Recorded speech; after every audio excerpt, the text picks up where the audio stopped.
Good evening, everybody. Thank you for your patience sticking with us. We are a couple minutes late getting going, but we're very excited to have everyone here in attendance tonight. My name is Varun Sriram. I'm your host, and we're going to be talking about Generation UCAN, excuse me, which is the new way to fuel for endurance sports. And over the course of the next hour, we're going to be touching on several topics, both related to UCAN as well as utilizing fat as a fuel source. Definitely something we're going to be talking about in great detail today. We also welcome any questions that you folks have as we're going through this. We really want to make this all about what you're most interested in hearing about. So please do feel free in the questions tab on the GoToWebinar app to submit your questions. If you do have a mic with the speaker connected to your computer, you could certainly come on and chat with us live as well. So really want to make this as interactive as possible to make sure we're touching on the topics that you all are interested in. I'm going to be joined by a couple folks today. Seth Bronheim, our registered dietitian for UCAN, is on his way. We've got Debbie Potts already online with us. Debbie's from the Fit Fat Fast podcast. Debbie, how are you doing today? I'm great. Doing well in Seattle. Fantastic. Debbie's in Seattle. We're here in New York. So connecting the two coasts. And Debbie, why don't you just take a couple minutes to, just briefly introduce yourself, tell the folks who you are, and also tell folks a little bit about your podcast, the Fit Fat Fast podcast. Sure. Well, I own a fitness forward studio in Bellevue, Washington, and I've been in the fitness industry for, 20 years. And I am an Ironman triathlete, been doing them since 2001, and 50K trail running and marathons. So getting all into this metabolic efficiency, we started Fit Fat Fast podcast in January with John Smith and talking about how to be fat adapted athlete and training your body to be metabolically efficient. So we want to learn how to use fat for fuel in our endurance events and what we're eating during the day and how we train and how to get the best results and not be on the blood sugar roller coaster. Excellent, excellent. And how about yourself? How long have you been practicing metabolic efficiency and training your body to rely on fat stores rather than the traditional approach that endurance athletes have been historically taught, which is carbs, carbs, carbs, and sugar, sugar, sugar. Yes. Well, let's see. I started working with Mark Allen on their Mark Allen Elite team in 2003, 2004. So used heart rate training back then. Even before I joined Mark Allen team, I was always using Maffetone's formula and read his book. So I was training in that endurance way, but not knowing about the carbohydrates. So I was always eating all carbohydrates and didn't know, about eating fat. I was fat phobic and I never really eat protein. So I was really imbalanced. And when I started paying attention, I think it was Bob Seebehor, I went to when I got certified as USA triathlon coach.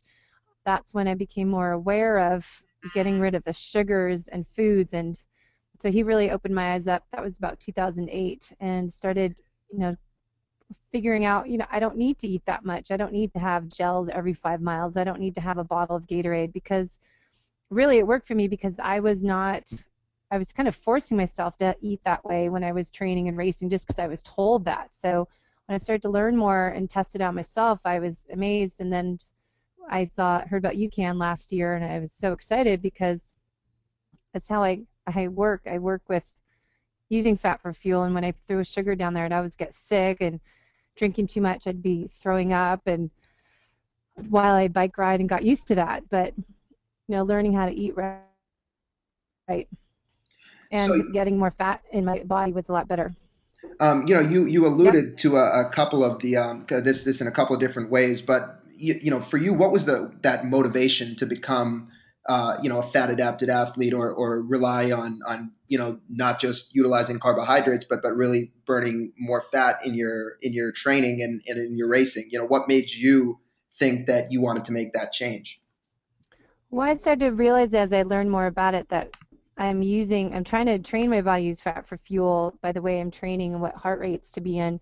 And then it didn't make sense to me to throw down sugar.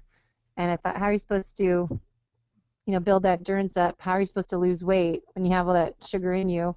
and fat to use for fuel. So just figuring out how to be more fat adapted and started to research a little bit more the past few years about it. So What's just more really self-experiment. Absolutely. And what's fascinating, you just talked about that, is so many folks who are training for these endurance events, their triathlons, their marathons. You hear from a lot of them that they're actually gaining weight during training, and on the surface it becomes very counterintuitive. For many Yes. people it represents the hardest exercise or the hardest bout of training that they've ever done in their life, and so I'm sure it must be frustrating for folks out there as well when you're putting in all the time, 20 hours a week, for some people even more than that to train, and you're not seeing the results from a fitness standpoint. You may think, what's going on here? And as we'll start to talk about over the next 30 to 45 minutes, it really is very much tied into what you are putting in your body, because a lot of people during training for an endurance event are really overcompensating with the carbohydrates and the sugars, and consuming exponentially more of those two things than they ever have previously in their life. So it really is what you're putting in your body when you're training that's almost negating the benefits of this hard exercise and all the exercise that you're doing. Yeah. So we're certainly going to talk about that and touch on that. But before we do, Debbie, like you to share some of your experiences with UCAN. What did you feel when you first tried it, and what are some of the results that you've seen using it yourself? Well, I just wanted to add to what you're just saying that watching people doing Ironmans a little bit more this year as a coach and a spectator, how many people are heavier. And I wrote some articles about that. We talked about it on my podcast. Like, wait a minute, there's definite problem out there if people are training this much and they're gaining weight or they're not losing any weight. Then you look at what people are putting on their bikes when they're doing Ironman, and they have 10 gels taped to their top tube, and it just is driving me nuts. So it just, I think John and I both are passionate, and Vinnie, about teaching people how to eat right and getting off the sugar, that you don't need all that. And there's a reason people aren't losing weight. And how many people are having cramping while they're racing? How many people are throwing up in their race and having IBS problems? So I started learning that from watching it. But how I started UCAN is reading. I've been Ben Greenfield's program since last year, becoming a superhuman coach with him, and listened to their podcast, and they talk a lot about UCAN. And then I saw you at the Carlsbad Marathon after we were texting each other, getting more information from you. But I started using it in Carlsbad and found a huge difference. And I was happy because I don't like training with so much fuel, and I wasn't feeling good taking gels. And you kind of wonder, what am I supposed to take? And doing 50K trail runs and doing Ironmans, what are you supposed to use for fuel? So it's a good option for people who are trying to be fat adapted. Absolutely. And, we've also got Seth Bronheim, our registered dietitian, who just joined us. Seth, you there? I'm here, Vaughn. Can you hear me? We sure Yay! can. All right. All So right. we got a little of the technical issues that held us up here at the beginning resolved. So Seth, we started the discussion talking. Debbie was talking a little bit about how her thinking as an endurance athlete has really evolved over the last 10 years, from starting out with the sugars and the fast acting carbohydrates, now to relying on something more like UCAN, which is a slow burning carbohydrate that keeps your blood sugar stable and allows you to burn more fat for fuel. So I want you to share with the folks, the benefits of utilizing fat for fuel, and really what's going on in your body with Generation UCAN that's allowing you to do this, in comparison to your typical gels, sugar-based sports drinks, and even common pre-workout carby foods like a bagel or a banana or a quick-acting energy bar. No, I think the main thing is that when you consume things like your typical half a bagel before a workout, a banana, the classic bowl of cereal before even a 45-minute run. I mean, these things are things you might consume an hour before you exercise, but the problem is that they enter they take a long time to digest in the stomach, a lot of them, but as soon as they're digested, they rapidly raise your blood sugar very quickly, because all the calories get absorbed rapidly. The enzymes in the intestines attack the body quickly to break these down, and you spike your blood sugar. And that's the main problem with these foods, is when you spike your blood sugar, the body gets locked into depending only on carbohydrate and a very small amount of fat. You might be using 90% carbohydrate and only 10% fat for fuel, and that's too little fat to use. And the other thing is that, you spike your blood sugar and your body's locked into this. It's going to burn through the carbohydrate quickly, and unless you have more carbs to refuel yourself with, which again need to go through the stomach first, you're basically not giving your body the opportunity to have long-lasting energy because you need to constantly refuel, especially to maintain sugars. When you're using other carbohydrates, and the only other carbohydrate like UCAN is you're able to keep blood sugar steady. These carbohydrates here, your first generation sports nutrition drinks like Gatorades and Powerades. I mean, I was actually in Central Park in New York City, and I was by one of the food stands, and this guy there were these two runners. This guy goes, "Oh, I gotta slam my next Gatorade."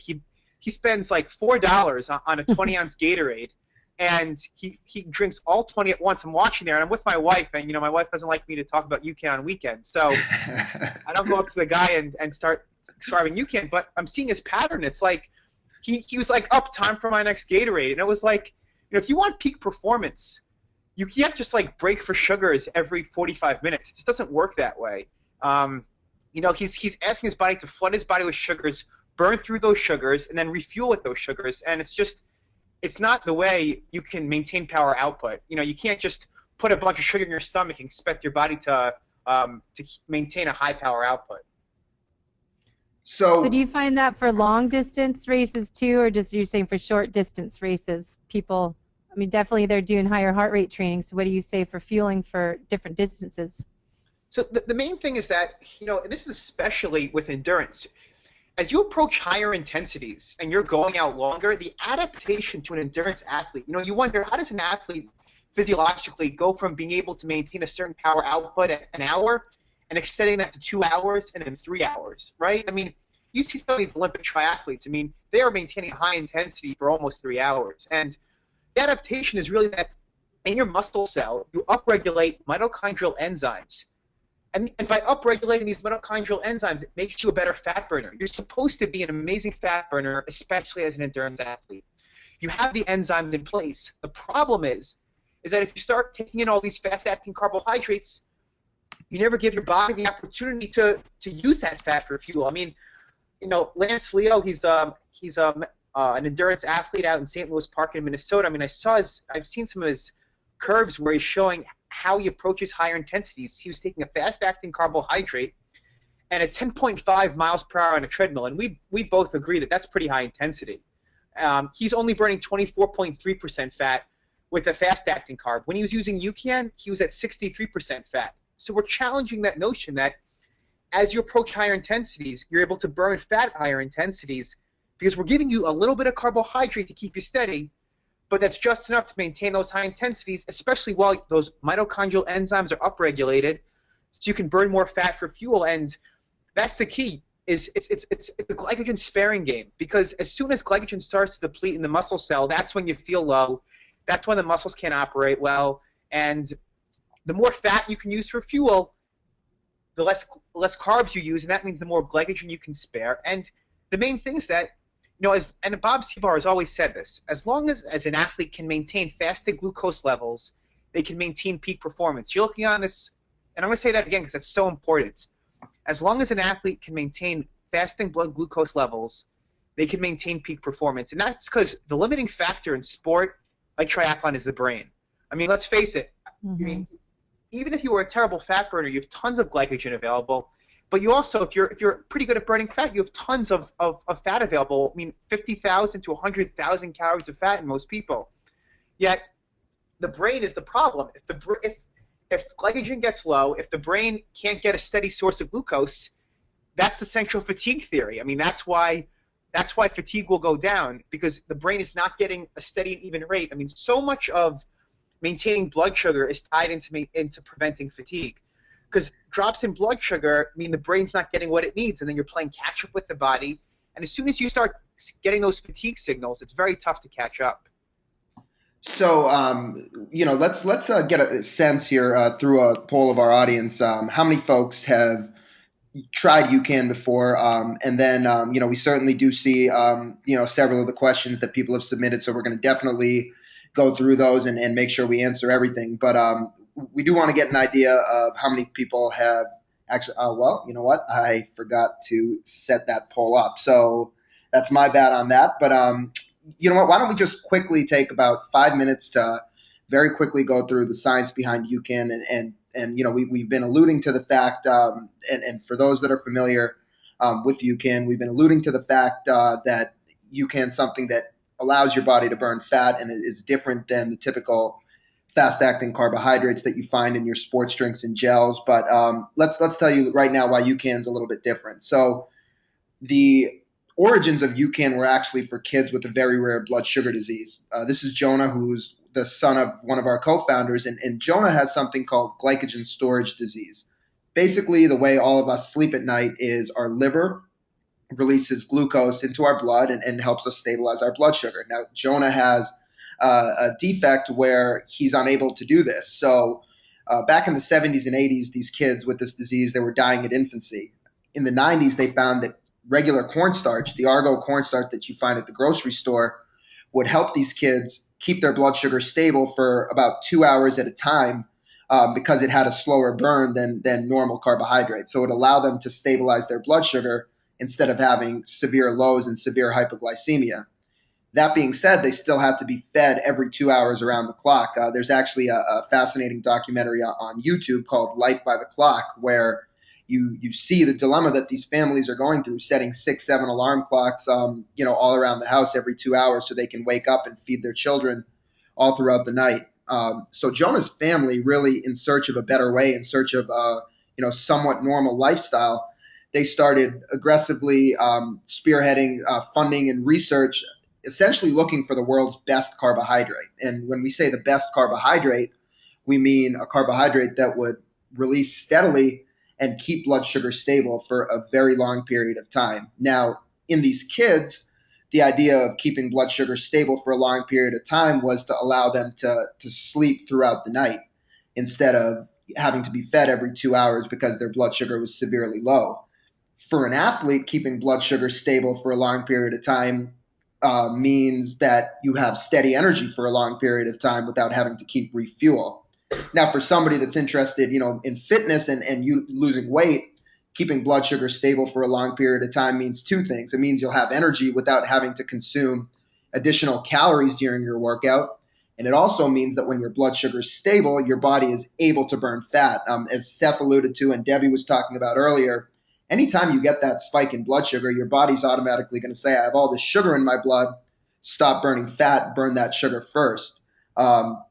So superstarch, which is the carbohydrate in UCAN, was really, like I mentioned, originally created for these kids with this very rare blood sugar disease.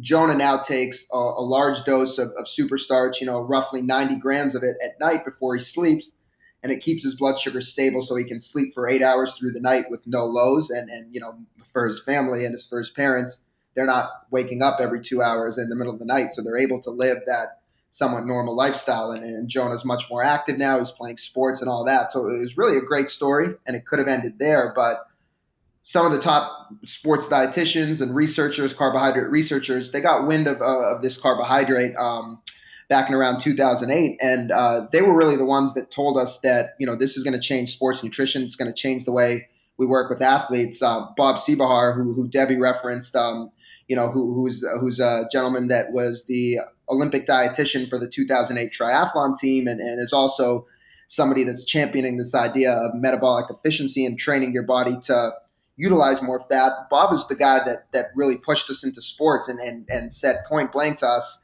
this is going to change the way I work with all of our athletes. This is going to change sports nutrition. So, Debbie, you had posed a couple of questions to us from some of your clients about what exactly this superstarch carbohydrate is. Seth, why don't you tell folks what exactly superstarch is and why it's different than your sugars or your maltodextrin that you find in a lot of your sports nutrition products? Well, let's describe how it's different than regular cornstarch. So our starting ingredient is non-GMO corn, and then we take it through a 40-hour heat and moisture process. You heat it, let it dry, heat it, let it dry out. And over the course of this process, the carbohydrate elongates, has a much more complex branch structure, so it's steadily broken down in the body. The main problem with like your bananas, your bagels, your fast-acting carbs is the enzymes in your intestines break down those carbohydrates rapidly, and then they rapidly enter your bloodstream. This carbohydrates enzymes are broken down very steadily, so it drips into your bloodstream at the rate you need it.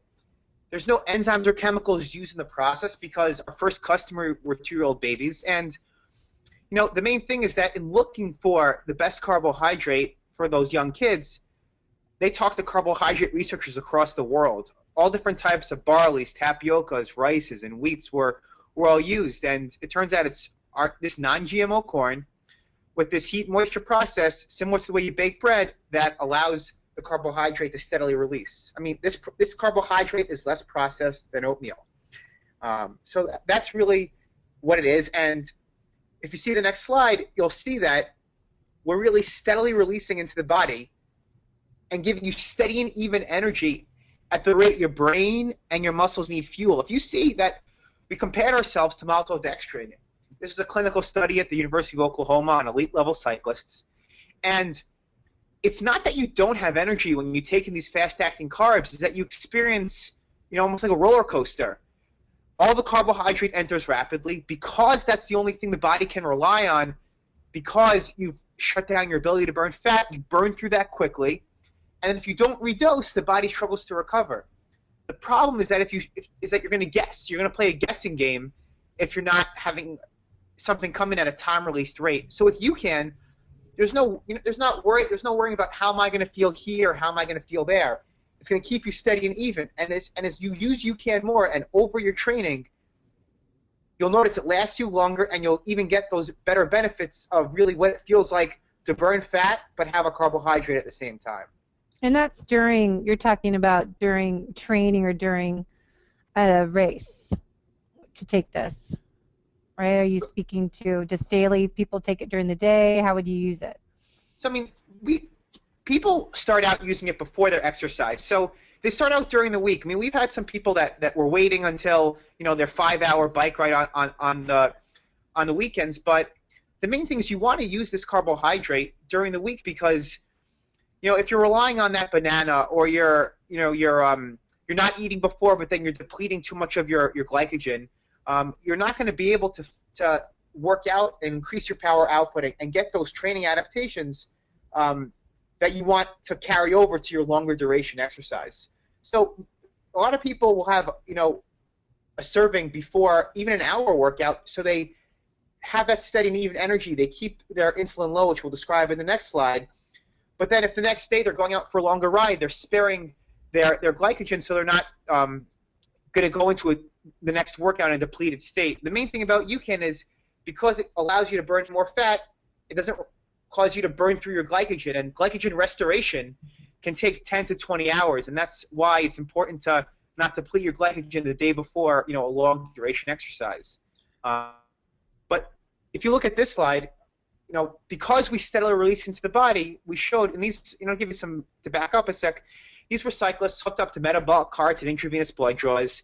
They were tested 30 minutes before, and then we also kept them hooked up for a recovery period to test the effects on fat oxidation post-exercise, which is when people, especially if you want to lean down, you want to take advantage of the elevated fat oxidation after a workout, also known as the afterburn effect. So you see with maltodextrin, which is in tons of your typical sports nutrition products, huge spike in insulin before, and then again a spike afterward. With UCAN, we almost flatline insulin. So we are the only carbohydrate, you know, on the earth where every gram is absorbed as energy. Every gram you pay for becomes blood sugar. Yet, since we didn't have the insulin reaction, we showed that you burn more fat throughout and then post-exercise, which you'll see on this next slide. And this is the big thing. We're allowing when you keep insulin low, you allow the body to break down fat, and that's the first step. Because after you break it down, you can burn it. And so if you think about it, you're having this carbohydrate come into the body steadily. Your fat cells in your body are breaking down fat, and these little fatty acids are floating through the body, through the bloodstream, and then making it way to your muscle cell, and you're burning them off. because you have these fatty acids floating to your muscles, the stored carbohydrate in your muscle cells don't get rapidly depleted because those fatty acids can turn to ATP. So because an endurance athlete, when they're training and as they're getting in shape, will upregulate those mitochondrial enzymes like I was talking about, those enzymes will accept these fatty acids and they'll burn them off. And because your blood sugar is still steady, your brain is not going into that fatigue mode. It's giving little bits of energy at the rate your brain needs it, not huge spikes and crashes that occur with your gels and your goos and especially that bowl of cereal before a workout. So now, does this depend on what they're eating during the day? Like what our listeners are, hopefully they've been doing the no sugar, no grains and eating more of a higher fat, low carb diet or something like that. Now, do you find that the results different for people that are eating sugar all day long, or it's usually they have to become fat adapted before they start getting this benefit? So the main thing is that, we have all different types of people benefiting from UCAN. I mean, we have NBA athletes, and NBA athletes are known to have the worst diets in the world. Mm-hmm. Yet they have a packet before a 3-hour practice, and they feel so steady and even, and they're not even hungry afterward. But that's also because athletes in general are great fat burners because of the amount of physical activity and load they have, and they're usually very tolerant of, they're better at burning fat than the average person. So that goes to our college athletes as well, who will still consume very high carb diets but use UCAN before their training. The normal person, should want to limit sugars anyway, just for the reasons that you've been talking about. And the main thing is that we have people that will keep carbs elevated. They won't be on a low carb diet. They'll be on moderate to high carb diet, and they'll use UCAN to keep them steady during their workouts.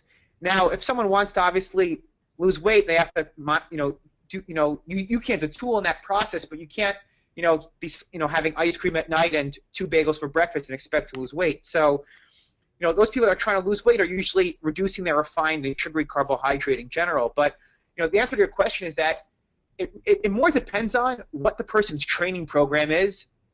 And, those people that, are fat adapted usually feel the benefits right away. Those people that are using gels and sugars need some time to transition off of that because they're so used to what it feels like to have sugars available, and they need to train their body to burn more fat. So, the answer to the question is it really depends. It always depends. That's right. That's the thing about nutrition, right? It is individualized to some degree, but I think what we've seen is that because of UCAN's ability to stabilize blood sugar, everybody's going to feel an effect, the first time they use it because it's going to just keep you nice and steady. But, the effect certainly of UCAN will become enhanced, meaning it'll last longer. You can consume less of it and expect to last longer, the more you train your body to become fat adapted and the more you get familiar, your body's familiar with fueling with UCAN versus fueling with simple sugars. But, Seth gave many examples of folks that aren't at all fat adapted, like, or I shouldn't say aren't at all fat adapted, but aren't, eating in a manner that makes them fat adapted, like your high level athletes. I mean, they may be fat adapted because of the level at which they're training. But, you don't have to eat a certain way to feel an effect from UCAN. I want to just answer a couple questions quickly. And then we also have Vinnie Tortorich from the Angriest Trainer podcast as well, who we want to bring Vinnie on to share some of his experiences. The funniest trainer. He's angry but funny. I was going to say, every time I've talked to Vinnie, he's been only funny and not angry. So we'll let Vinnie explain where that name comes from here in just a second. But just very quickly to a couple questions, Debbie, that you said people had posed to you. When we talked about what exactly super starch is, it is, and it's made from corn.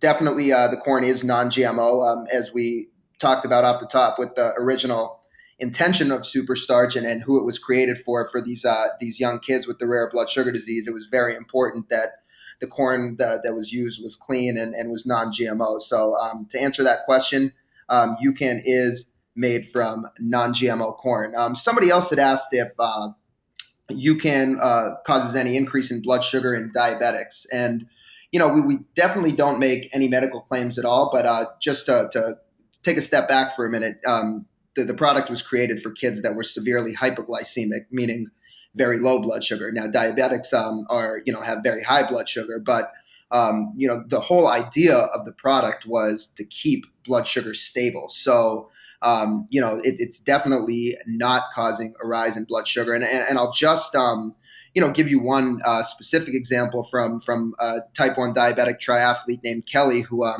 emailed me this week. And Kelly said, I was told of Generation UCAN, and I wanted to be honest with them that I was skeptical about the ability to provide sustained energy with no drop in blood sugars during my training. My first attempt to use UCAN before a training session failed because, based on the nutritional info, carbohydrates on the packet, I gave a partial delivery of insulin to cover the food. Wrong. My blood sugar went too low, and I thought I had proven this product wrong.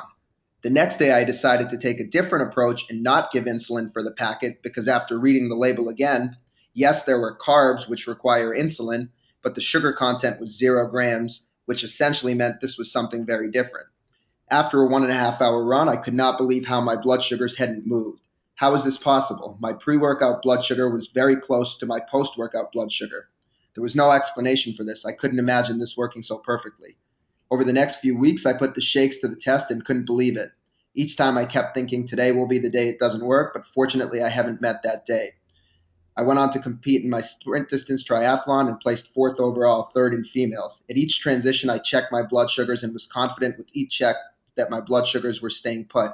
With stable blood sugar, I was able to compete at my best and didn't feel the fatigue that low blood sugar carries. We've had so many anecdotal stories from diabetic athletes about keeping their blood sugar very stable over a long period of time with UCAN. So, I just wanted to mention, we're definitely going to have a diabetic study coming up here in the next year or so. But, until then, for any diabetic athletes who have questions, again, I do want to stress that we can't make these medical claims until we've tested it in a clinical setting. But, certainly there's some more information out there, even from the blog sweetlife.org, which is a blog administered by a type 1 diabetic cyclist that really talks about UCAN and its ability to keep blood sugar stable.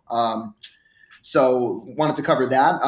Also, do see everyone else's questions, and we're definitely going to get to all of them. Shannon, I know you had some questions about the caloric intake with UCAN and whether or not it would be too low. We'll definitely answer that. I do want to bring Vinnie on and see if what Vinnie has to say may in part touch on that question. But let's see if we can get Vinnie on here. Vinnie, can you hear us? Yes, can you hear me? We sure can. How are you doing today, Vinnie? Why don't you introduce yourself to our listeners and give them a little bit of an idea of your experience with UCAN as well as sort of who you are in general. Yeah, you had mentioned it a few minutes ago. They call me the angriest trainer, and Angry. that's a lie. They don't call me that. I call me that. I'm trying to get them to call me that. So, but I'm not an angry guy. I'm not angry. I'm not a Jillian Michaels type that goes out and yell at fat people to get thin. That's not what I do.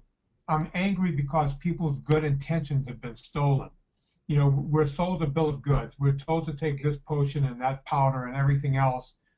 And by and large, every potion and powder, I've been in this business for over 35 years, and every potion and powder I've ever seen hasn't worked. And as you know, Varun, and I think Debbie knows this too. Hi, Debbie. Hi. You know that I love this product, and I'm saying this of my own volition. I don't get a dime to say that I like UCAN. I'm not sponsored by you guys. Mm-hmm. And you guys know that I send a lot of people your way. I'm one of the earlier fat-adapted athletes around. I've been an ultra cyclist for 20 some odd years, and back around '08, I decided to start living on ketones and seeing if I can make it work that way. And it turns out you can. You can get it. Anyway, I was doing that for a while, and the only problem with it is those damn gels and all of the other stuff out there, the powders and potions, they're convenient when you want to eat sugary things. And there was nothing convenient in order to go out on a bike ride or go on a long run. And then someone handed me a couple of packets of UCAN, and I said, well, you know how I feel about powders. And he says, no, this is different. And I said, yeah, sure it is. goes, no. Somehow they process this corn a different way, and it's way different. And my friend went on and on and on. So I tried it, and I was shocked. I was shocked for two reasons. The first time it didn't work. The second time it worked very well. The reason it didn't work the first time was because I used it absolutely wrong. I was trying to use it like a gel or a sugary drink where I waited until I actually needed it to take it. And that's when I came home and found your website and started taking some beforehand. Over the years, I've been experimenting with it. I take it sooner and sooner. The earlier you take it, the better your results are with the stuff. If you try to make it like a gel where you're bonking and then you take a gel to come back to life, it's already too late. But you can keep, as the gentleman was saying earlier, you can keep a nice even blood flow and ride a bike 8, 10, 12 hours, no problem, just on this product. As a matter of fact, last weekend I went out and I did a training ride, and I did it all in UCAN. In full disclosure, I do sometimes add a little coconut oil to it, just to what I call extend the product. So I have UCAN mixed with a little coconut oil. I had that during the day while I was on a bicycle. The last time I ate real food that day was at 6:30 in the morning. After my bike ride, I took the rest of the UCAN with me as I went out to my shooting club. I like to shoot skeet. And I shot skeet until 5:30 or 6 o'clock in the evening. And I didn't eat dinner until 7, which means I went from 6:30 in the morning until 7 that evening, having nothing except 2 packets of UCAN, and I included a 4.5-hour bike ride and 8 rounds of skeet in there. That's no easy feat, and this product really does hold up. I hate to make it sound like an infomercial, but it really does hold up. Well, Vinny, that's great. And actually, I want to pose the question from Shannon to you, actually, and see what your take is on it. And then we also have Seth, our dietitian, in here, and Seth may also offer his take. Really quickly, you did mention that, as you have always been skeptical of the powders when somebody first gave you UCAN and sort of told you how it was different, then you thought you might give it a try. And Brenner had a question asking us, how is UCAN different from waxy maize powders such as Optimum Nutrition's waxy maize? So Brenner, we get this is a question we get from a bunch of people, asking us, why is this different from regular cornstarch? Why is this different from waxy maize? And the key difference is really the heat moisture process that the UCAN goes through. Hey Seth, if you why don't you? I know this is a question that you've been getting a lot. If you want to just talk to Brenner's question, how is the UCAN different than the superstarch than the normal waxy maize? So the first thing is that most people use waxy maize after a workout to spike their blood sugar and insulin, and it's used post-workout, and it can be processed different ways. Sometimes it's fractionated, so it's broken down very quickly. But the main thing is that our starting ingredient is non-GMO waxy corn. So we start with that, and we take that non-GMO corn, and the heat and moisture process, as I was saying before, it elongates the carbohydrate, so it's broken down steadily out of the intestine into the bloodstream, stabilizing blood sugar. And the main thing is that it's our endpoint, meaning that we can stabilize blood sugar for a very long period of time. And so that's the first thing, is that it steadily releases into the body because of this heat and moisture process. The other thing is that because of the way it's broken down, it really stays under the radar of the pancreas. I mean, we don't make any diabetic claims, but you see how a type 1 will respond. And so the thing is that the carbohydrate is keeping your blood sugar steady in the background while it's also allowing the body to continue to burn fat. I mean, Vinnie was talking about ketones. I mean, I have people send me their ketone levels, and that's such a true sign on how UCAN keeps you in a fat-burning mode, because people send me reports of their ketone levels. I mean, one of the key ketones, beta-hydroxybutyrate, which is, again, being in a ketotic state means that you're in a high-level fat-burning state. And he's been able to keep high levels of ketones. He told me he kept a 2.5 level of beta-hydroxybutyrate. Now, that's just saying the ketone is kept at a high level. So that's the main thing, is that we're able to keep your blood sugar steady while you burn fat. The problem and the reason... Go Sorry, ahead, Mark. no, sorry. Brenner had a follow up while you were on this, and we do know the molecular weight of UCAN compared to maltodextrin, and you might, but he was wondering what the molecular weight of UCAN compared to a regular waxy maize starches. If you just want to take a moment to maybe say, specify why that molecular weight question that he's asking is even important, and then maybe you can compare it to maltodextrin. You might know what it is compared to waxy maize as well.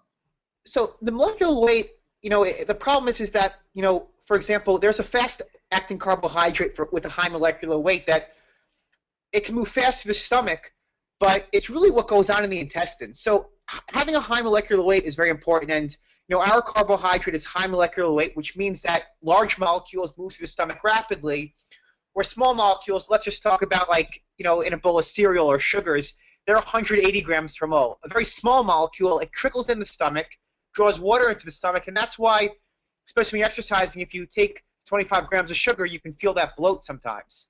Or when you have a bowl of cereal, you feel the way your stomach feels. Vinnie probably hasn't had a bowl of cereal in 30 years, I'm guessing. It's been a lot of years, yes. Don't eat much in the way of cereal. So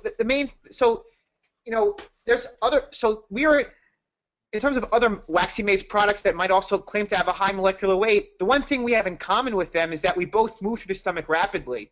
I mean, one of the main reasons maltodextrin came along was because its molecular weight was around 1,000 to 2,000 grams per mole, which is much larger than 180 grams per mole. But our molecular weight, which 180 grams per mole is the molecular weight of simple sugars, correct? Right, and so maltodextrin was a slight improvement to your simple sugars, so it was a little easier on the stomach, but again, it still spikes blood sugar and insulin.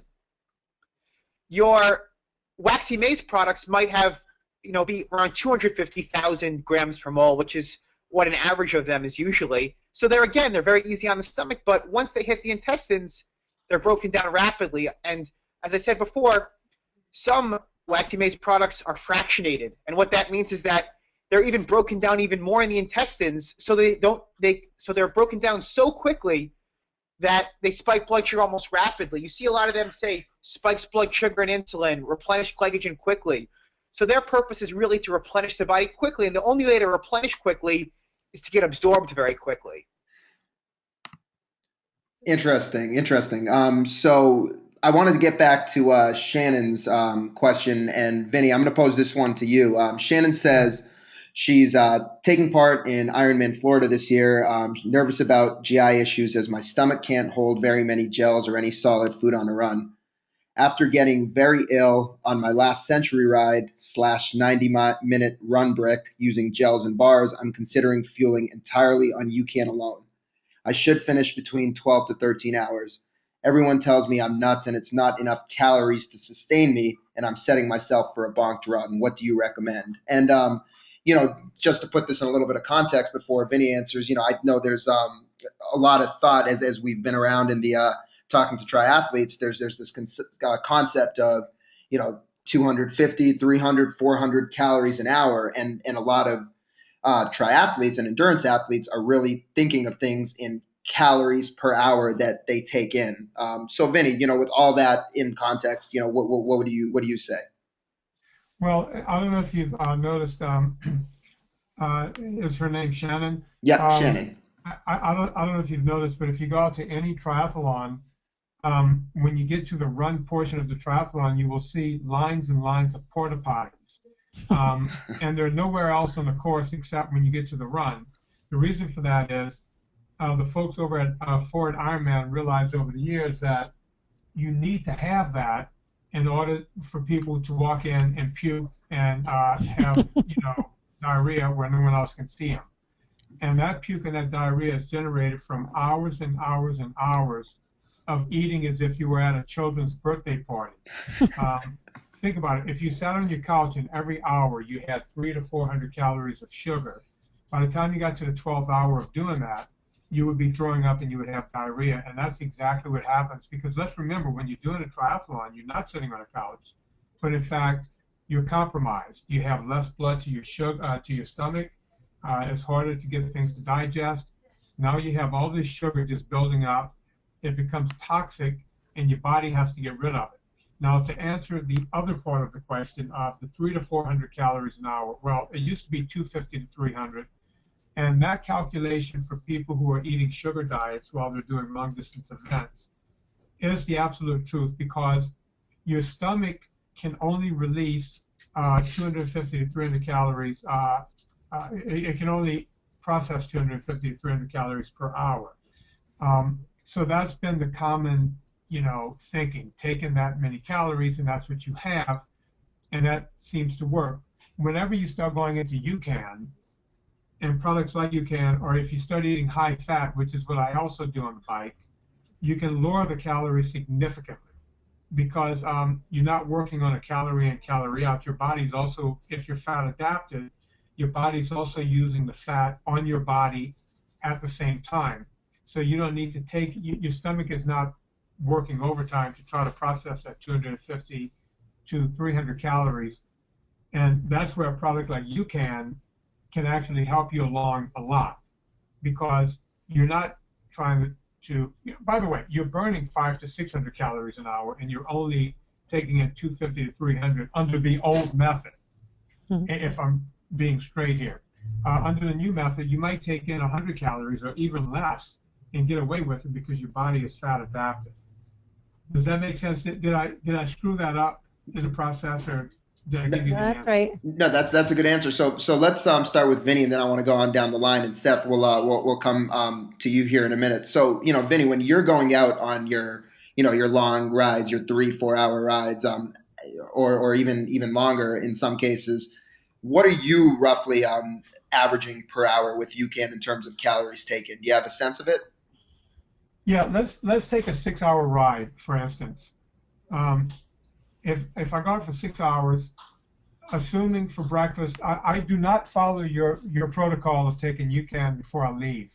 I did, and it does work that way. But what I do take, let's say it's a morning ride, and I wake up and have 3 or 4 eggs cooked in butter or some kind of coconut oil, and 2 pieces of bacon. That's what I'll leave the house on. Notice there's no carbohydrates anywhere to be found in that diet. I'll probably start taking UCAN in right before the 2 hour mark.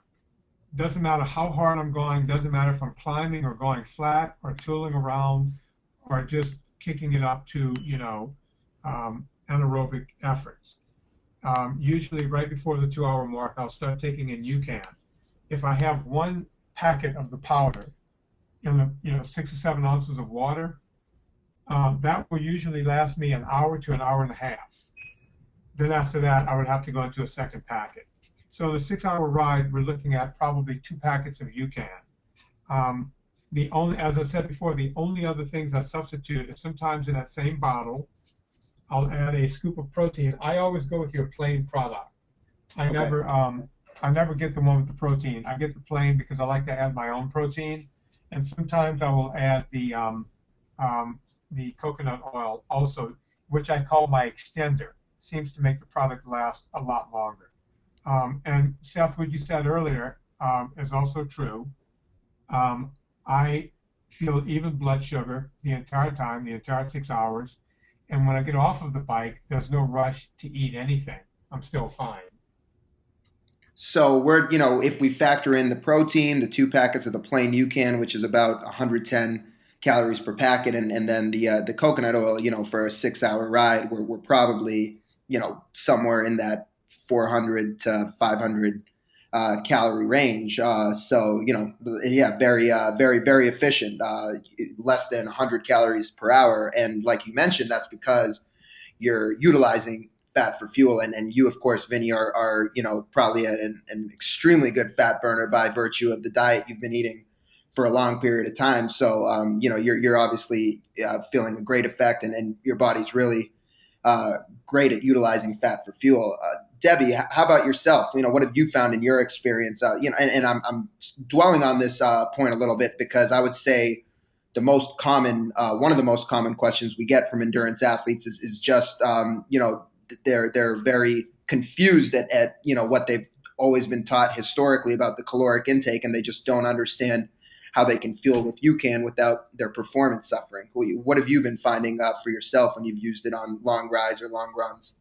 Yeah, it's for me, I always was doing Ironman and racing and Ironman distance triathlons, and I would try to eat 250, 300 calories an hour, but I just couldn't. And I'd be really good at throwing up while I ride. I would get rid of my people in racing against. No, I would always have stomach problems because it would just be sitting there in my stomach if I tried to drink too much or try to take in calories. So I actually wasn't able to eat. So I started doing it earlier this year, and just to have that one packet, it lasted me a couple hours in all of our training rides too, that I was going longer. It just was so nice not to have to worry about what I'm going to eat because I didn't need to eat anything. So I would take that and I would just have it through like an hour to 2 hours and maybe an hour and a half, and then have another bottle. But I didn't have to take anything else. Like I tell clients to bring kind of a backup plan just in case, maybe need some cashews or coconut nut butter packet. But I think when you get used to it and you're more fat adapted, it's easy to survive on that. And I think if people are scared of it, they just need to take something just in case. Like when I first used it during Carlsbad Marathon in January, I took a gel with me just in case, but I was just shocked. I didn't need anything. Felt great and actually picked up my pace. And like Vinnie said, that I could, I did a 50K trail run with it for 6 hours and I wasn't hungry afterwards at all. And so I think it's not being afraid of it. If you're afraid of just having that, take something with you. And if you need it, you need it, but eventually you don't. Seth, I'm going to kick it to you here in just a second. And Vinnie and Debbie both spoke about it from the perspective of athletes who are already, practicing metabolic efficiency and are, very much training themselves, I should say, to be very good fat burners. I want you, because you've talked to so many triathletes, and many of them aren't following, the same diet or following it as strictly as Debbie and Vinnie probably are. So I want you to weigh in a little bit on the calorie question with those types of folks. But just really quickly, for anyone who's unfamiliar with the versions of our products, Vinnie referenced a plain UCAN, which you don't see on this graphic, but the plain UCAN is essentially just 30 grams of our super starch carbohydrate, nothing else, no electrolytes, no flavors. So unless you are fine with consuming starchy tasting water, you would want to add either a protein powder or an electrolyte powder to mix along with the plain. But let's look at the flavored versions of the product. The sports drink mix comes in 3 fruit flavors. It's got about 120 calories per packet, 30 grams of our super starch carb and electrolytes. So generally we say that one of these packets taken 30 minutes before exercise, and really you treat it like a pre-workout snack. If you're going to use it pre-workout, get it all in your system at once. One of these packets should give you about 90 minutes of that steady, sustained energy without the highs and lows. No need to refuel during that period of time.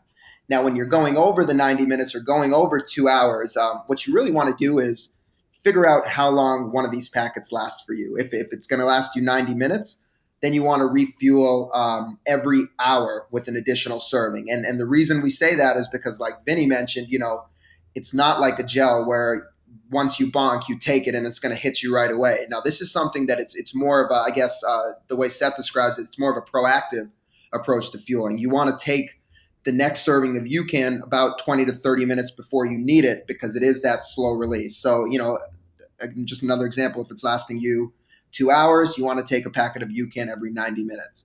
So even in that situation, where you're taking it every hour or taking it every 90 minutes, we're still just talking about 120 calories per hour rather than the traditional 250 or 300. And, that's really because the calories in UCAN, because they're so slowly released, they're very efficient.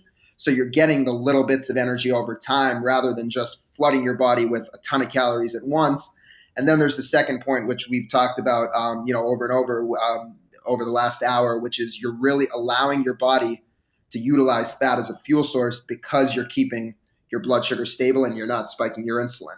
We also have the protein enhanced version of the product, which contains the same 30 grams of the carbohydrate, contains the electrolytes as well, and it has 13 grams of protein added. So certainly great to use for recovery. I mean, keeping your blood sugar stable and your insulin low post-workout is going to allow you to keep burning fat in the post-workout period. And compared to like a chocolate milk, for example, which, everybody, you read a lot of the magazines and they say have chocolate milk for recovery. The protein in there, that's great. It might help you recover, but when you're consuming 20 grams of sugar post-workout, you're preventing that ability to keep burning fat in the post-workout period. And you're also going to have that, crash in blood sugar 20, 30 minutes later. And that may cause you to overcompensate by eating a ton of food post-workout and negating the effects of a great workout. So protein UCAN is great to use post-workout, but if you want some additional calories, like Vinnie does, he adds the protein on board during his long ride, and also to help keep that hunger away with the protein. You could certainly use the protein UCAN both pre-workout, and you could also use it as well during your longer workouts. A lot of triathletes do that to, keep that hunger away and get the additional calories in. So Seth, a couple things for you. Ted actually just raised the question. He says that his physiologist says that soon after you start exercising, your insulin automatically stops spiking. So why do I need to concern myself with insulin once I'm into my endurance ride? So I think it's not just about insulin. We've actually seen this when someone a lot of the gels and and especially in one acute study that was done on UCAN versus fast-acting carb, the endurance athlete had the fast-acting carb 10 minutes before he exercised. So obviously, there was no spike in insulin technically because he started working out. And according to what classic research would say, is that insulin is low. And the main reason why in exercise within the first 20 minutes it's claimed that insulin is low. The first thing is that once you start exercising, your GLUT4 receptor on your muscle cell opens up. So if you do have, let's say, a large bolus of carbohydrate before, the theory is that you start exercising, your GLUT4 receptor opens up, and it allows the body to open up. So and insulin's job is to open up that GLUT4 receptor. So if exercise does that already, you need less insulin. The other thing is that the counter-regulatory hormones that negate insulin, like your adrenaline hormones, are supposed to be higher, but that's really not until deeper into exercise. And the main thing is that sugar itself, if it's too much at once, even if you're exercising, there will always be some insulin. It's not like, you need some insulin for those carbohydrates, especially when they're rising too quickly. But the thing is, it's not just about insulin. Your muscle cell will always have competing demands for sugar or carbohydrate. It's called the Randall's hypothesis. It started in 1960. That if you have sugars rapidly entering the muscle cell, you're not going to be able to really. That's going to have a negative impact on your fat oxidation. So it's great that there is some truth that insulin can be lower during exercise, especially as you go deeper into it. But if you have 25 grams of sugar from a gel entering your bloodstream, it's going to significantly decrease the amount of fat you can use for fuel. So, the physiologist is right in a way because it's not just about insulin. But we've looked at a couple of different studies, and although in theory that should work, the studies are showing that there is a rise in insulin from carbohydrate, especially when it's around 25 to 50 grams. So it would be a perfect world if there was low insulin, but the other problem is that the bolus of carbohydrate is just too powerful because it will compete with fat and the sugar will win.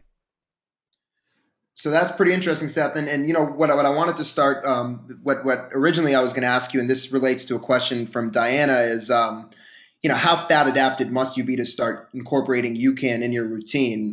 Diana says, it's my understanding that it's useless until you've reduced your carb intake for some time, just don't know where to start. And so this is, we heard, like, again, I mentioned, we heard from Debbie and Vinnie who are, more fat adapted, but, let's speak to it for just the regular person, who may be having, consuming a decent number of carbohydrates throughout the day. Do they need to completely reconstruct their diet to feel an effect from UCAN? So the most important thing is to start your exercise with low insulin and steady blood sugar, because that's what's going to allow you to get into that fat breakdown mode. So The first thing is that you never want to have carbohydrates alone in general. From classic, the best way to fuel the body. You always want to pair a carbohydrate with protein and fat.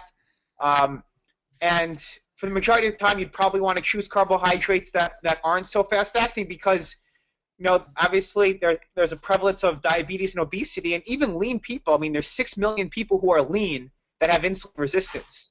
So it's just for just general health, it's important not to consume fast-acting carbohydrates. I mean, it was I forgot where I saw this, but they were saying that if you're obese, or you have the potential to gain fat, it's great because you have a physical signal telling the body that you need to improve your diet.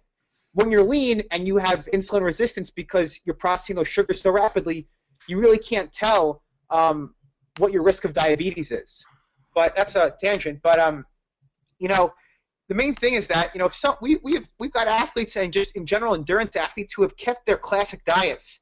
They have a bagel with cream cheese for breakfast, a Subway for lunch, and 3 o'clock before their hour-and-a-half brick or run, they have a packet of UCAN, and they are very steady and even because they're still getting the adaptations during their exercise.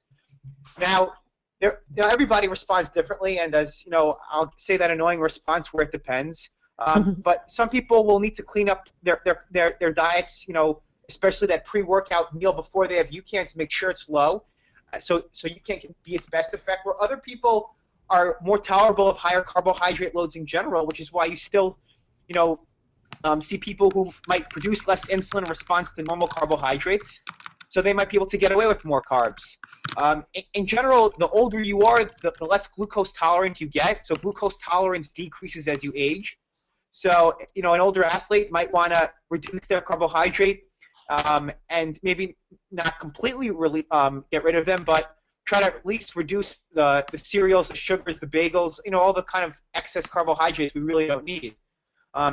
Diet changes are very important. Bob Seabart talks about it in metabolic efficiency. Just in general health, you just want to reduce and try to limit those refined carbs.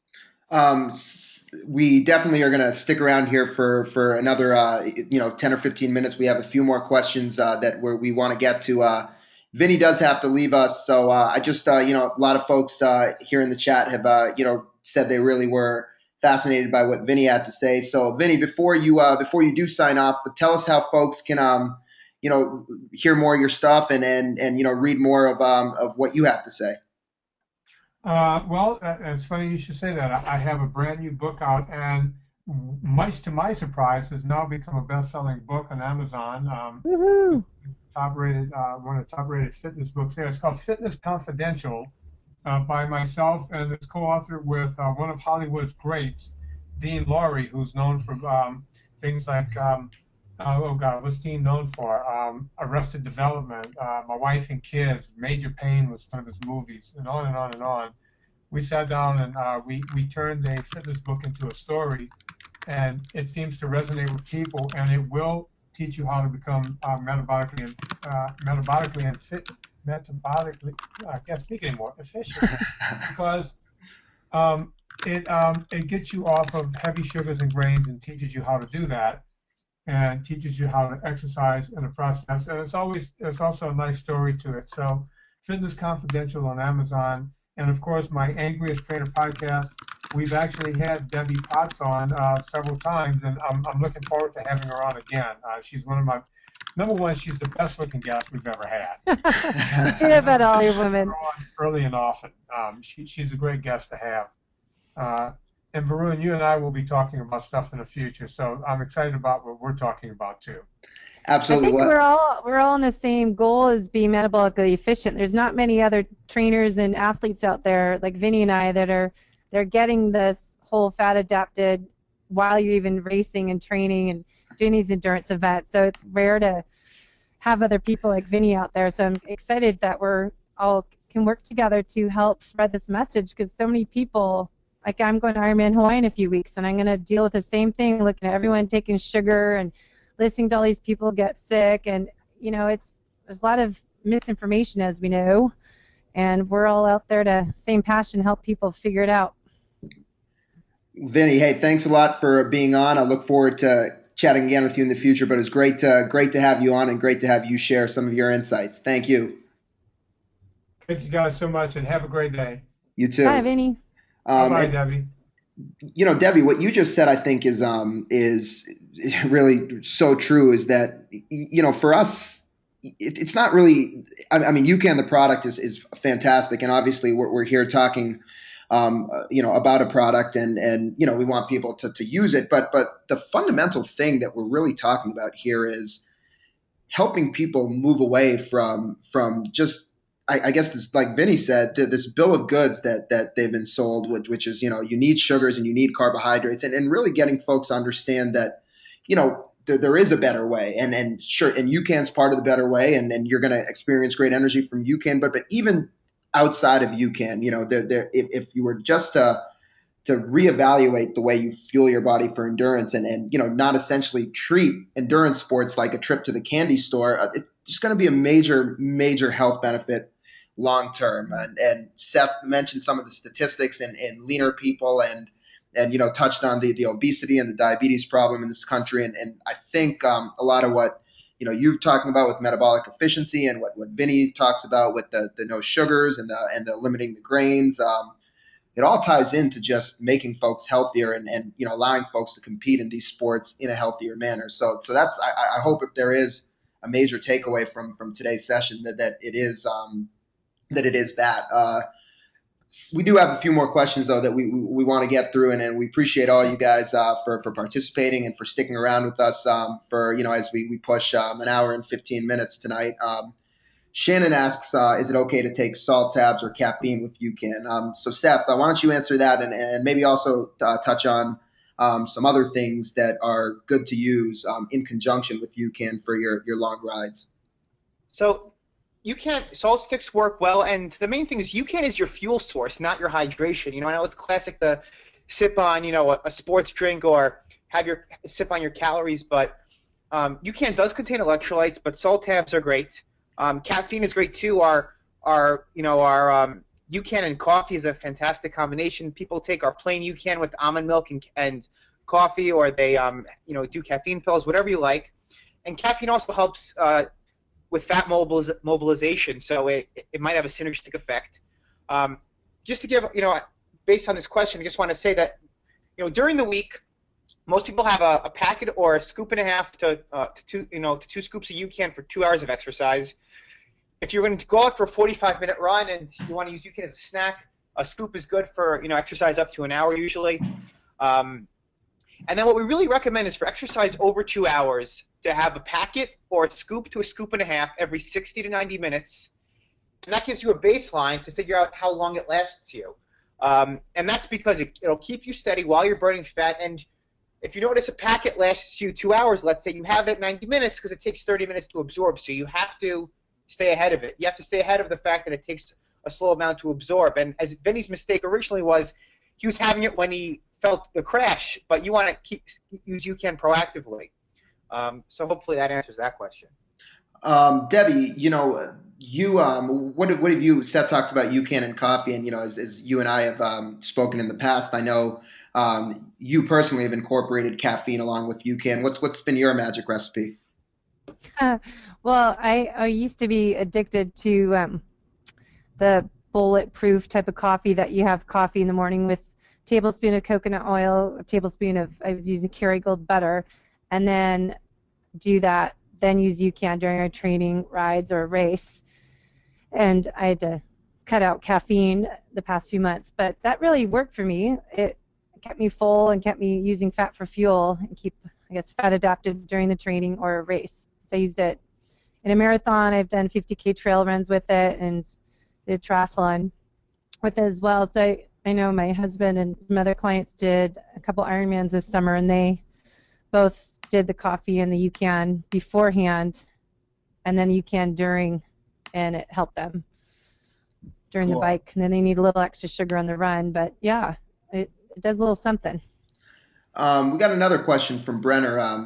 And Seth, this is actually something that I've heard a couple times. You may have an actual answer to this. Brenner says that, well, I should first give a little bit of background. He said that he did an Olympic try on Sunday as a test, No breakfast at all, no food since 7 p.m. the prior night.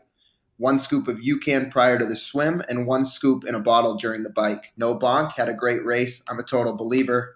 Just cannot believe it actually works as well as it does. Oh, second in my age group. So, Brennan, first of all, congrats. Yeah. That's fantastic. But what Brenner's asking is or Brennan, I think it's a he. I hope I'm not misidentifying him as a he.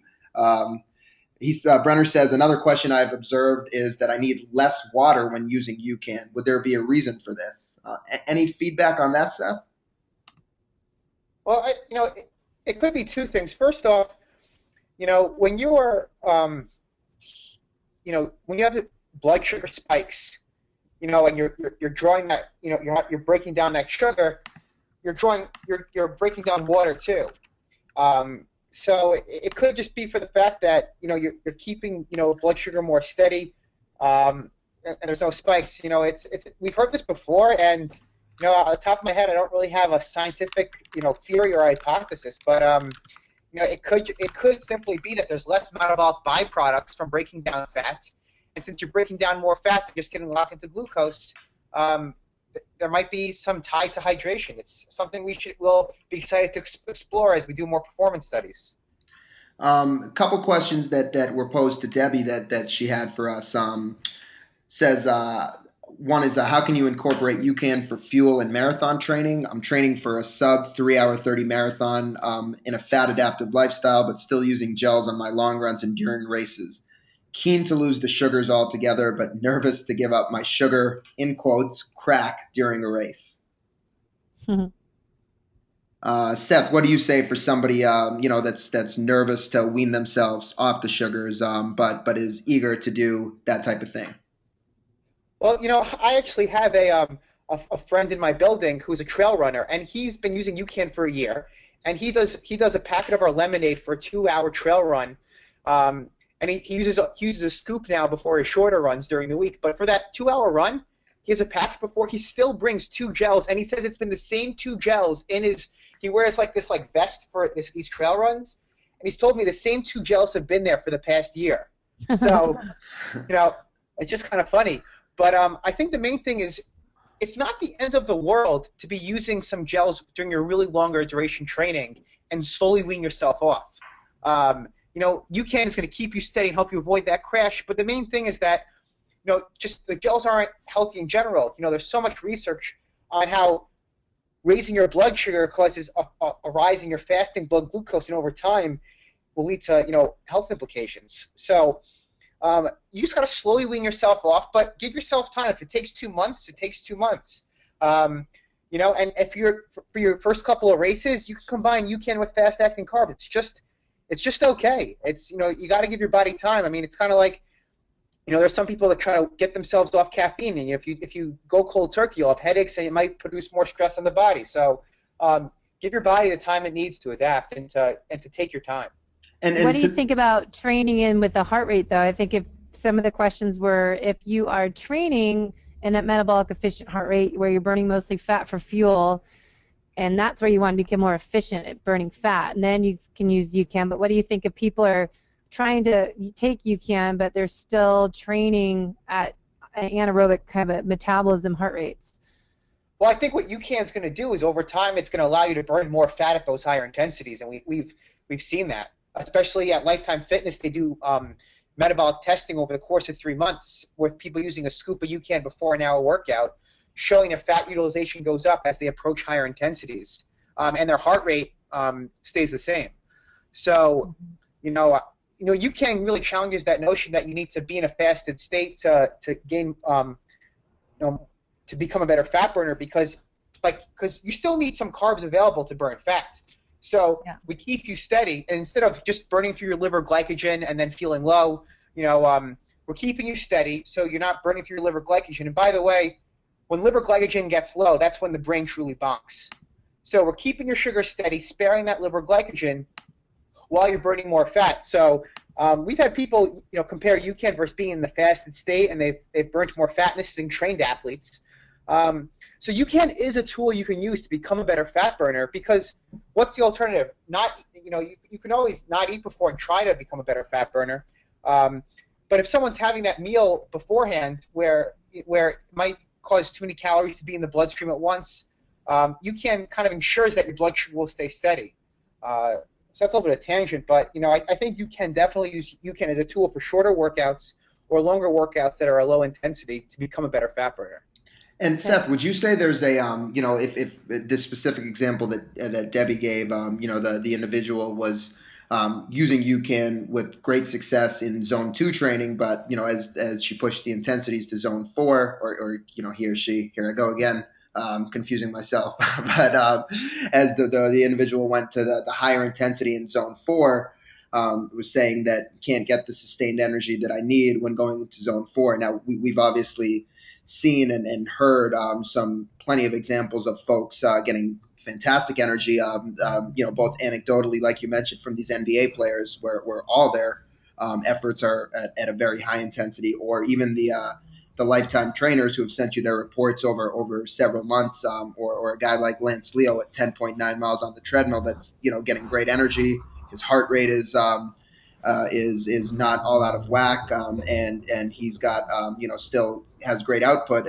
Is there a higher or a longer period of time to adapting to UCAN when you're trying to use it for high intensity training, or is that something that's known? Well, it depends on the athlete. It really depends on your training program. You really need to be in a certain amount of shape to be able to sustain a zone 4. So, whether zone 4 is, 8 miles per hour on the treadmill or 10 miles per hour, depending on the test. But the thing is that this also depends on the amount of stored muscle glycogen you have. So the main problem, and I have this from someone today, is they started a low-carb diet for 8 weeks. And they were trying to do high-intensity workouts on a low-carb diet. But the problem is that if your muscle glycogen is low, you don't have enough glycogen stores to be able to sustain that zone 4. So the thing is, UCAN keeps you steady. And remember, a spike in blood sugar is unnecessary. Because if you keep your blood sugar steady and have plenty of muscle glycogen and plenty of stored fat, you use both fuels together to sustain that zone 4. Because remember, with some of our tests at zone 4, at 10.9 miles per hour or 8.3 miles per hour, depending on the test, we've seen up to 50% fat utilization. So much of this depends on the overall composition of the diet. Because if you start a low-carb diet and then you try to approach zone 4, you're going to take several weeks to adapt to that low-carb diet, to adapt to that higher performance. And that could take a few months.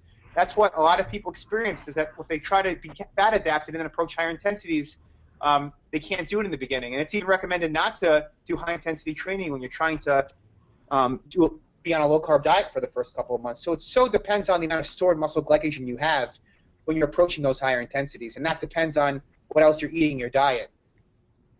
I think that picture from Volek, I think you had earlier on the slides, that is really good to show how many calories are in your body as fat and how much is from carbohydrates is early on. But that's always good to show. I find, there it is, the 2480 calories of carbs in your liver and muscle glycogen, and then how many calories you stored as fat. And that's just a picture right there to show people. Now, what do you think the answer is? What fuel's best to use? That's an easy one. Absolutely, and even even if you look at that sidebar, a gram of fat gives you 9 kilocalories of energy. A gram of carbohydrate gives you 4. So even from I think it's very apparent, to the person that's trying to lose weight or lean out or burn more fat. Of course, you would want to use more fat for fuel and burn more fat for during your workout. But for that lean person who's saying, "Why me?"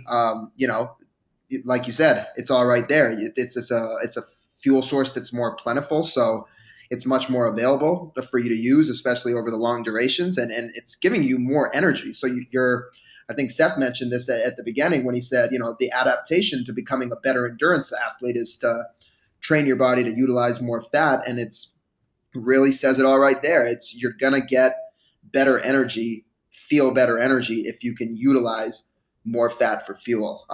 There's a couple points that I wanted to touch on. First, with the both based on a couple questions you posed, Debbie, the individual training for the sub 3 hour, 30-minute marathon. In terms of utilizing UCAN, it's very important as you train for any endurance event to really train with UCAN, because you're only going to figure out how long a serving lasts for you if you're training with it. It's not really like using a gel is pretty self-explanatory. You take it fairly frequently, every 20 to 40 minutes, sort of based on your own needs. And there's not much of a learning curve to it. You just do that, and that's what you do. But with UCAN, because you don't really have that trigger in your body where it's like, like a gel, like Vinnie said, it's when I feel low energy, I need a gel. With UCAN, it's really, you don't want to wait till that point. So the reason you want to use it for your hour runs, the reason you want to use it throughout your training is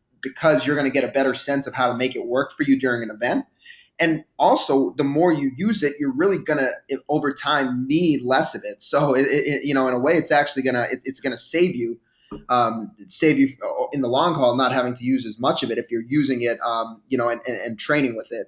But the thing to focus on for those marathons is you could start off your training with either 1 or 2 packets pre-workout. That 1 or 2 packets, many people find that 1 packet gives them about 90 minutes to 2 hours of energy, so they may be able to go 12 miles on 1 packet. Now, they find that if they load with 2 packets beforehand, sometimes they can go as long as 17 or 18 miles without needing to refuel. So let's just say you're going to take 1 packet before you go out there. What we find is that people will take, you'll carry UCAN with you. You could do it in a small gel flask, concentrate it with 2 or 3 ounces of water, and so it's easier to carry, and make it into a paste. And you could take an additional serving, a packet or a scoop at mile 10 to 12, and then another serving around mile 18 to 20.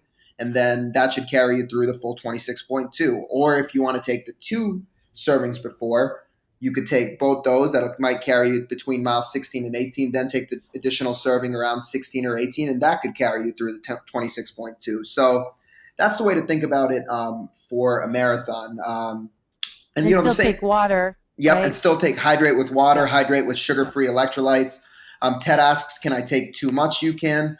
You really can't say, there's no danger in taking too much. You can, Ted. It depends. That's a it depends answer, right? Yeah, that's an it depends. That's an it depends for sure. The point is that you shouldn't think of UCAN like other carbohydrates, because you don't need that much, and the whole point is to take less. Is to take less and to use more fat for fuel. So you don't need to have 60 grams per hour the way you might think about, where classic sports nutrition recommendations would be for sugar-based carbs or, gels. So the whole point is to take less so you can get more out of the body, and also you just don't need as much. It's very efficient. Well, I think it's what you're saying is like less is more. The people that are not metabolically efficient, they tend to have to take a little bit more until they become more fat adapted.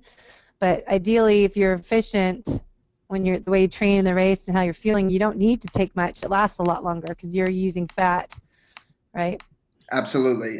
So that's exactly the point. Debbie, I just want to thank you really for joining us today, for giving your insights. I know you have a client to train, so we'll get you out of here.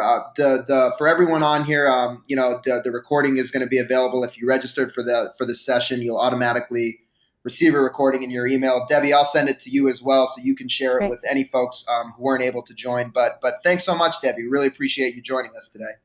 No, thank you. We just had so many questions about UCAN, people training and racing, and just are curious about it. And then others have tried it, not sure how to use it. So thanks for taking the time out and answering a lot of our questions. Absolutely. And then for everybody, and Seth, I know we'll let you sign off here in a minute too. But you've got Debbie as a resource, but Seth's a fantastic resource. And so for anybody that does have further questions as you're training with it, if you see the email I just put in the chat, it's ucanrd@ucanco.com. That'll go directly to Seth. RD is registered dietitian, which is what Seth is. So he'll really help you to make sure that you're able to train with this and have success with this, and answer any questions that we didn't answer today. So Seth, before you sign off, anything else you'd like to say?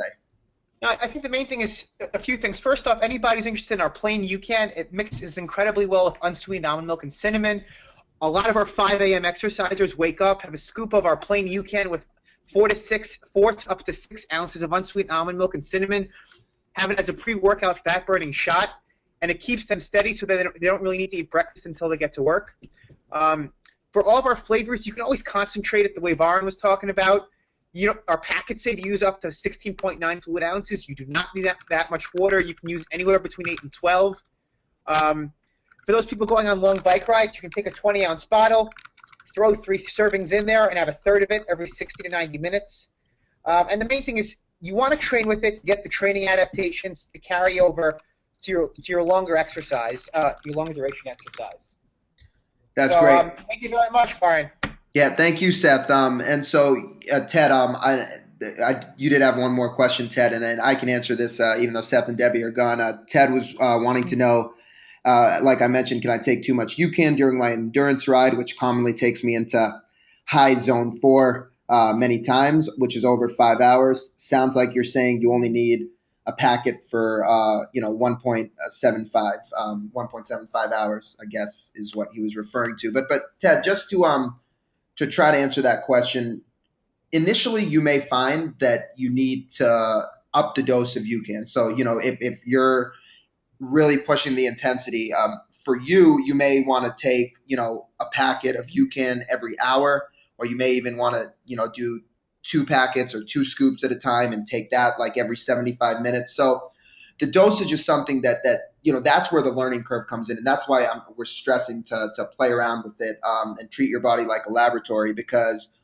that's really where the learning curve comes in. I just said that, but it's important to note that. So see how long one packet lasts you at that high intensity, and if that one packet, you find that in that zone 4, you're able to go an hour with that one packet, then you can make that decision, like what's more convenient for you. Would you rather take a serving of it every hour and shorten the doses between servings, or would it be more beneficial for you to up the dose and take more of it, but have to take it less frequently? So that's really what I encourage you to do. But in terms of using UCAN and how much of it you can take, we've had people, over Ironman triathlons who are out there for 12, 13 hours, taking a packet of UCAN every 75 minutes, and they might end up taking 10 to 12 packets over their long Ironman race, or over their long, their really long workouts. So there really is no danger in taking too much of it. It's just a matter of, like anything, when you're out there for a long time, your body at some point, you may want some variety, you may want something else. From purely an energy standpoint and from a safety standpoint, UCAN is a food product. Really, the primary ingredient, it's just non-GMO corn, a little bit of sweetener, some electrolytes. So no danger in taking too much, just a matter of how much you would like to actually have, and figuring out how to time those doses. Really appreciate everybody joining us.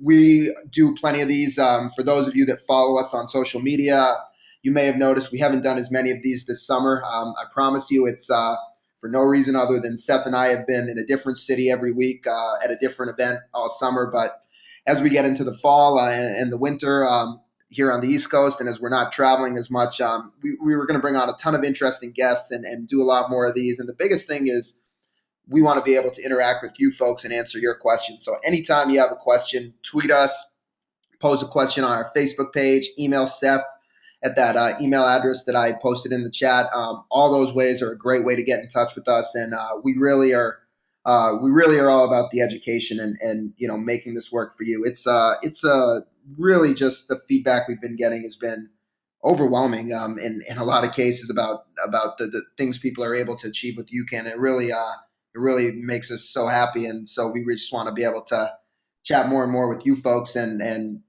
get you to experience the success in whatever your goal is, whether it's fitness, whether it's endurance, weight loss, just regular energy throughout the day, whatever that goal is, we want to help you. We want to help you get there. And we think that by strategically implementing UCAN into your diet and into your training, you're going to surprise yourself with what you're able to accomplish. We do have, had a couple questions on the recording. For everyone who registered for this, there will be a recording automatically sent to you, and we will post it on our Facebook and our Twitter page as well. So Stay tuned. Thank you so much for joining us, and we look forward to chatting with many of you again down the road. Thank you, everybody. Appreciate it.